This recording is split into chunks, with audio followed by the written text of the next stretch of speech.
Good morning. Dito kami sa bukid. Yung tatlong aso. Babaan na, tuwan-tuwa. Dito kayo sa farm, no? Takbo na. Tayo maglilinis ngayon dito. Yung hindi natin nalinis yung isang linggo.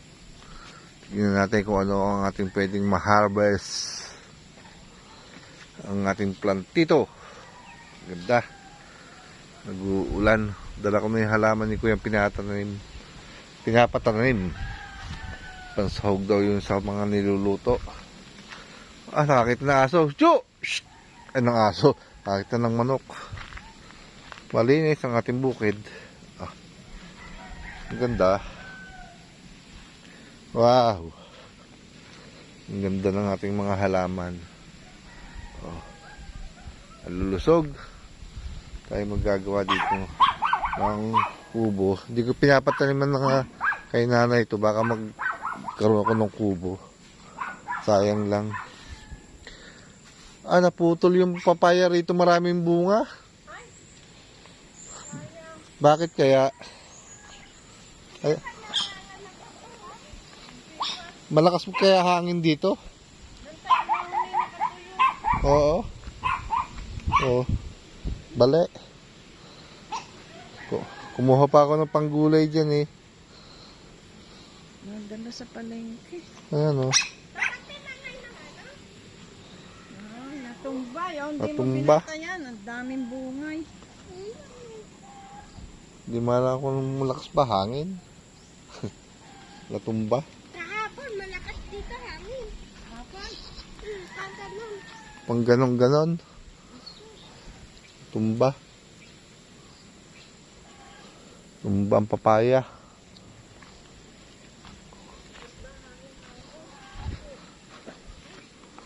Ito yung maraming natumbang saging. Nalinis ko na.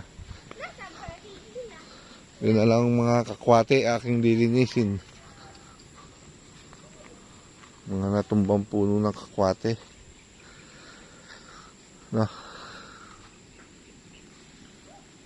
Good morning.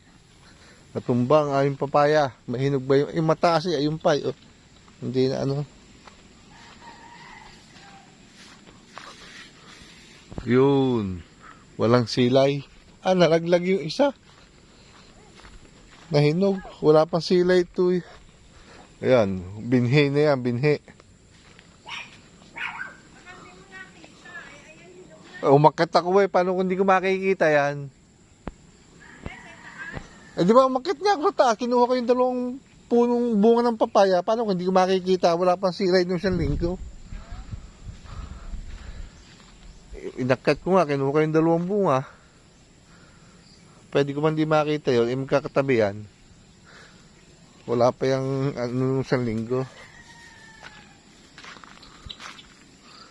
Ito pwede pang ratang lalanin pag nasira. Pag nasira.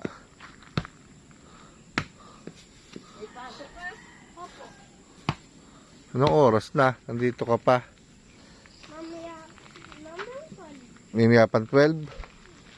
Hindi na buhay yung... Buhay ba yung tanim ko dito? Buhay pa. Ito. Sariwa pa. Ganda. Dito kaya may tanim ako din dito eh. Di ba? Buhay pa. Ito maganda. May dahon. Tanim ako dyan eh. Tatanim ko yung halaman ni Kuya yung pinapatanim. Kaya hanap ko natin ng bakante. Kusang maganda. Lagi Kuya doon sa isang sulok na yun. Tanim ko muna. Mayroon tayong pansalabat na luya. Luyang Tagalog. Yan ang luyang Tagalog, maliliit. Pero manghang yan. Kaya masarap na, masarap na pang salabat. Ito naman yung malalaking luya. Kumuha tayo ng ilan at ibebenta ni nanay. Meron doon naghahanap sa kanya ng luya. Yan. Kumuha lang tayo panggamit. Tama lang sa ating maliliit. Sayang lang naman eh. Panggamit lang naman yan. Madalang naman tayo magluya. Ito yung pansalabat. Luyang Tagalog ang tawag yan eh. Ayun yung tatlong aso. Ayun yung isa. Ito yung mga luyang Tagalog. Tito ko siya binunot. Bali 2 puno. Ayan, mga papayang ano,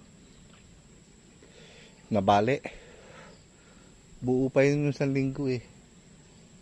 Nabali naman ngayon. Ayan pa yung mga luyang Tagalog natin, bubunutin natin. Pagka 1 linggo, pag nabili yung mga luyang Tagalog doon, at may naghanap kayo na ng luyang Tagalog, bebenta na rin natin. Kukuha sana ako maraming luya. Kaso mo sayang, ay nagsisibulan pa, lalaki pa yun. Baka mapasik, mamatay. Ito, parang Tagalogin din to eh. Titignan natin. Hindi pa nakakapaglinis eh. Nilinis tayo doon. Katapos ko lang ng luya, maghimay. At ako'y nakapagkape na rin. Marami pa akong tanim yung balinghoy, pero maglilinis muna tayo ngayon sa lugar na yun at hindi natin nalilinisan. Let's go! Fight! Punta na ako doon. Hindi ko na iba-vlog. Si nanay nagsisiga na doon. Sinisiga yung basura. Ayun, no. Kalay-kalay, sinisiga yung basura. Ako naman nagagascatter sa banda ron. Ang dumi na kamay ko, oh. Sisiga, linis. Yan, ang ating farm. Ikot ko kayo. Yan, bilis uli ako para tayo makatapos. Mamaya na lang update. I-update ko kayo doon sa aking dalinisan. Ayun, ating langka, binalutan ko. Nanay nagkakalay-kay. Pinadaanan ko na ng gas cutter. Nakalinis na tayo sa lugar na ito. Unti-unti lang para huwag makalago. Di ba? Yung siga ni nanay, oh. Yung dala ng bagyo. Yung mga balinghoy natin nagtumbahan. Pagka pwede na tayo magtanim dito sa lugar na to. Malinis na. Yan. Lemongrass. Yung ating nyog. Guyabano. Marami akong tanim ng guyabano eh. 15 yata yan. Ayan ko ng mga balinghoy natin nagtumbahan. Ito yung nalinis ko mula dito. Mula dyan sa may hanggang doon. Nalinis ko. Nadaan ako ng gas cutter. Saka natin sisimutin. Ayan yung ating mga puno na langka dito. Saka mahogany. Wala pang bunga yung langka dito. Doon sa kabila, tabing kubo, maraming bunga. Ito yung ating mga mahogany. Yan, yung langka. Mahogany. Marami tayo tanim ng mahogany dito.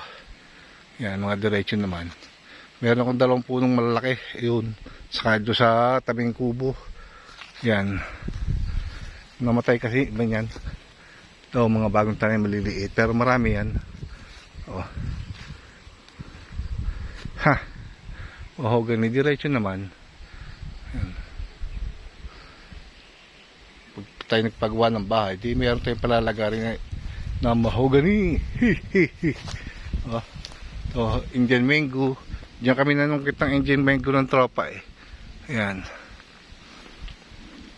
Ito ipil. Mahogany, bulok-bulok to. Pwede na to. Pang baitang. Ayan. Mahogany pa rin to. Mahogany pa rin dire-diretso. Ayun yung puno ng mangga na talim ni kuya. Nasakli ng mga bagyo. Ayan, oh. Tumbahan. Tumbahan. Sakli ng bagyo. Taas kasi yan. Saka dito yung lawad. Oh. Saging natin bali. Ito ang hindi ko malaman kung ito ay piko o kalabaw. Yan. Babawasan natin ng sangayan para wag tumaas kasi delikado sa bagyo. Babawasan natin. Ito lang baba ang ating titira. Para wag siyang tumaas, matibay sa bagyo. Yan, oh. May mga baka pa ron.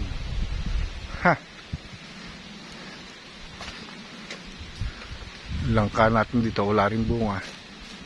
Ayan, oh. May bunga na. Maliit pa lang, mabagan. Sa gilid, oh. Maraming mamunga to eh. Ito yung malalaki yung namumot na mangga. Ay, mangga. Langka. Yun, malabo tong camera ko dito. Sira na kasi yung screen protector. Di ko na bibili. Wala sa budget natin. Yun, in-update ko lang kayo dito sa aking farm sa paglilinis. Pagkatapos ng bagyo, yung aking linisan para may handa natin meron kung tayong gustong itanim. Saka maganda mamamasyal ka rin sa farm, may malinis, di ba? Tulad yan, ang lago, oh. Sa isang linggo pag-ahon natin, tiyo na yan. Ang ating wawalsan, sisigaan yung mga kaya gawin natin organic, tampak natin sa lugar. Di pa maganda pakakalinis ko, pinadaanan ko lang para susunod, madali-dali na siyang linisin.